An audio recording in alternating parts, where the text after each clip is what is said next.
सबसे पहले आप सभी विश्वासी भाई बहनों को जय मसीह की। God bless you, press the Lord. आज हम शैतान से लड़ने के लिए 5 हथियार कौन कौन से हैं जानेंगे। साथियों, शैतान को मारने के लिए परमेश्वर ने हमें कौन कौन से हथियार दिए हैं, आइए आज के इस वीडियो के माध्यम से हम जानते हैं। जब अंधेरा छाया हुआ लगता है और दिल कांपने लगता है, तब हमें याद रखना चाहिए कि यह लड़ाई हमारी नहीं, यह उस युद्ध की कहानी है जो सदियों से चल रही है। पर जो तुम्हें डराता है वह अंततः जीतने वाला नहीं, वह केवल अस्थायी है।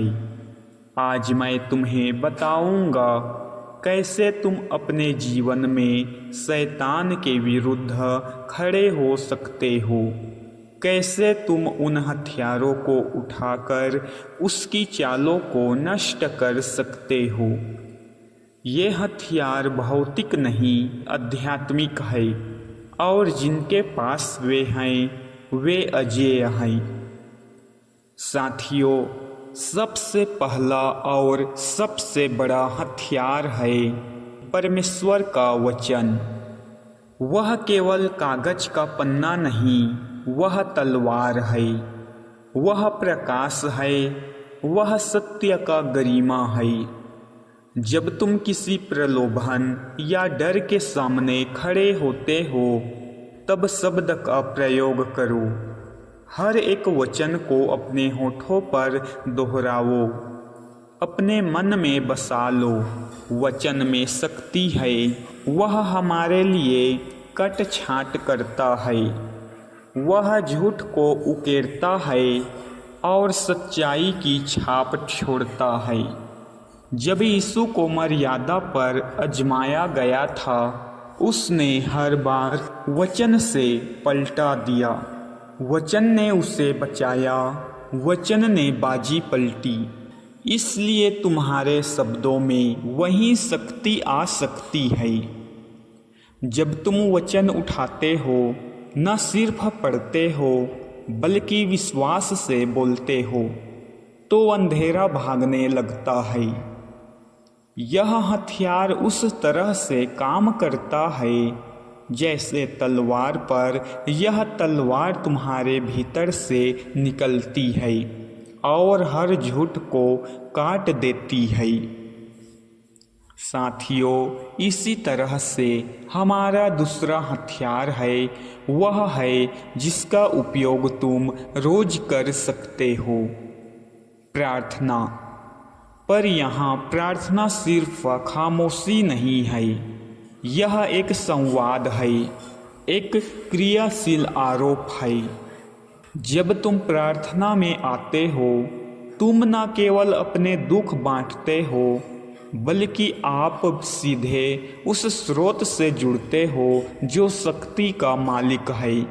प्रार्थना में तुम्हारी आवाज़ गूंजती है, वह गूंज उस अंधेरे के भीतर भी गूंजती है। प्रार्थना का अर्थ है न केवल मांगना, बल्कि रणभूमि पर खड़े होकर परमेश्वर से सहायता मांगना। वैसा आग्रह जो रुकावटों को तोड़ दे। तुम प्रार्थना से रक्षा मंत्र बोलते हो, तुम परवरिश के आंचल में लौट आते हो, और शैतान जब आवाज़ सुनता है तो उसकी चालें लड़खड़ा जाती है।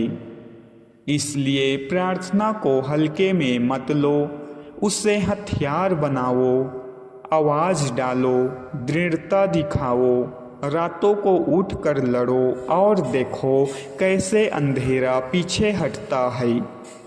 साथियों, इसी तरह से हमारा तीसरा साधन है, वह है हीन पराक्रम नहीं बल्कि विश्वास। साथियों, जो हमारा तीसरा हथियार है, वह है हमारा दृढ़ विश्वास। तुम्हारा विश्वास वह तीसरा हथियार है जिसे शैतान सबसे अधिक नापता है। विश्वास केवल एक विचार नहीं, वह एक व्यवहार है। जब तुम्हारा विश्वास मजबूत होता है तो तुम नाटकीय रूप से उस पराजय को अस्वीकार कर देते हो जो शैतान तुम्हें थोपना चाहता है। विश्वास वह आँख है जो ताती हुई आशंका के ऊपर देखती है। वह पाँव है जो आंधी में भी आगे बढ़ता है।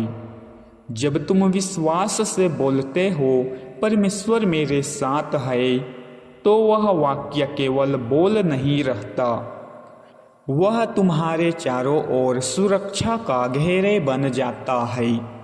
विश्वास के साथ कार्य करना मतलब है कि तुम घबराहट में नहीं झुकोगे, तुम उठकर कदम बढ़ाओगे, क्योंकि तुम जानते हो कि जो तुम्हारे साथ है वह तुम्हारा साथ कभी नहीं छोड़ेगा। यही विश्वास शैतान की योजना को रौंदता है, क्योंकि जहाँ सच्चा विश्वास है वहाँ डर नहीं टिकता। साथियों, इसी तरह से हमारा चौथा हथियार है, वह है उपवास, और अक्सर छूट जाता है। उपवास जब आत्मा और शरीर को एक साथ संयोजित कर देता है तब तुझे अद्भुत स्पष्टता और शक्ति मिलती है। उपवास केवल खाना पीना छोड़ना नहीं, वह आत्मिक अनुशासन है जिसे परमेश्वर सुनता है। उपवास के समय तुम्हारी प्रार्थना प्राकृतिक रूप से तीव्र हो जाती है और वही समय है जब परमात्मा की आवाज़ स्पष्ट सुनाई देती है। शैतान उस क्षणों से भयभीत होता है जब तुम स्वयं को छोटा करते हो और आत्मा को बड़ा करते हो।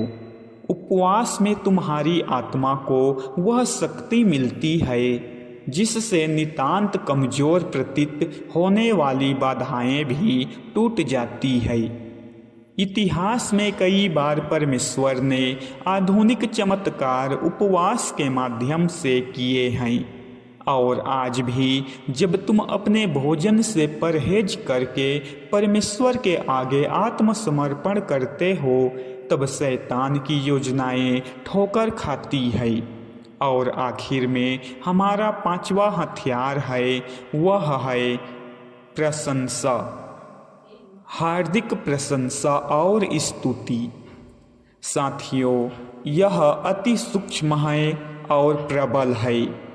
तुम सोच सकते हो प्रशंसा कैसे हथियार हो सकती है, पर जब तुम संकट में हो और फिर भी परमेश्वर को धन्यवाद कहते हो, जब तुम अपने होठों से पराजय की बजाय स्तुति निकालते हो, तो तुम अंधेरे पर विजय पा लेते हो। प्रेम और प्रशंसा से बना एक वातावरण शैतान के लिए असहाय है। वह जहाँ बातें खोखली और घबराहट से भरी हो वहीं टिकता है, परंतु जब तुम स्पर्श करने वाली, आवाज उठाने वाली स्तुति करते हो, चाहे तू ही अकेला कमरे में हो, वातावरण बदल जाता है। हमारी तालियों में दैवीय उपस्थिति आ जाती है और उस उपस्थिति के सामने शैतान की रणनीतियाँ विघटित हो जाती है। जब यीशु का नाम प्रकट होता है और मन से गाया हुआ धन्यवाद उठता है तो अविश्वसनीय चमत्कार होते हैं। अतः प्रशंसा को हथियार समझो नहीं कि केवल भाव, बल्कि एक सक्रिय शक्ति जो अंधेरे की दीवारों को गिरा देती है। ये 5 हुए, पर सुनो, यह सूची केवल कंपास नहीं, यह जीवन के शास्त्रागार का सार है। परमेश्वर का वचन जब तुम्हारे होठों से निकलता है, प्रार्थना जब लगन से उठती है, विश्वास जब अडिग रहता है उपवास जब आत्मा को तेज करता है और प्रशंसा जब वातावरण को बदल देता है, तब शैतान की चालें नाकाम हो जाती है। और यहाँ सबसे बेहतरीन बात यह है, किसी को महाशक्ति की जरूरत नहीं। तुम्हारे पास वही है जो परमेश्वर ने पहले से दिया हुआ है। तुम अकेले नहीं हो, तुम उस स्रोत से जुड़े हो जो असीमित है। जब तुम इन हथियारों को अपनाओगे, याद रखो कि लड़ाई का स्वरूप व्यक्तिगत भी होगा और सामूहिक भी। कभी कभी यह घर की रक्षा के लिए उठाना पड़ता है, कभी कभी यह समुदाय के लिए आवाज उठाना है, पर हर बार तुम्हारी तैयारी का मूल्य यही होगा: वचन, प्रार्थना, विश्वास, उपवास और स्तुति या प्रशंसा। और जब तुम्हारे भीतर यह व्यवस्था बन जाएगी, तो तुम पाओगे कि तुम्हारी आत्मा में एक नई निर्भीकता उड़ आई है। तू अब निडर होकर बोलता है, तू अब बिना झुकने के खड़ा होता है। तू अब जानता है कि तू जगत के सबसे बड़े योद्धा के साथ है। आज रात जब तुम सोने जाओगे, एक निर्णय करो कि तुम अब उन हथियारों को साथ में लेकर चलोगे। पढ़ो, बोलो, उठो, उपवास करो, गाओ, और जब भी अंधेरा आएगा, उसे यह बताने के लिए पीछे हटाओ कि अब तुम्हारे पास शक्ति है।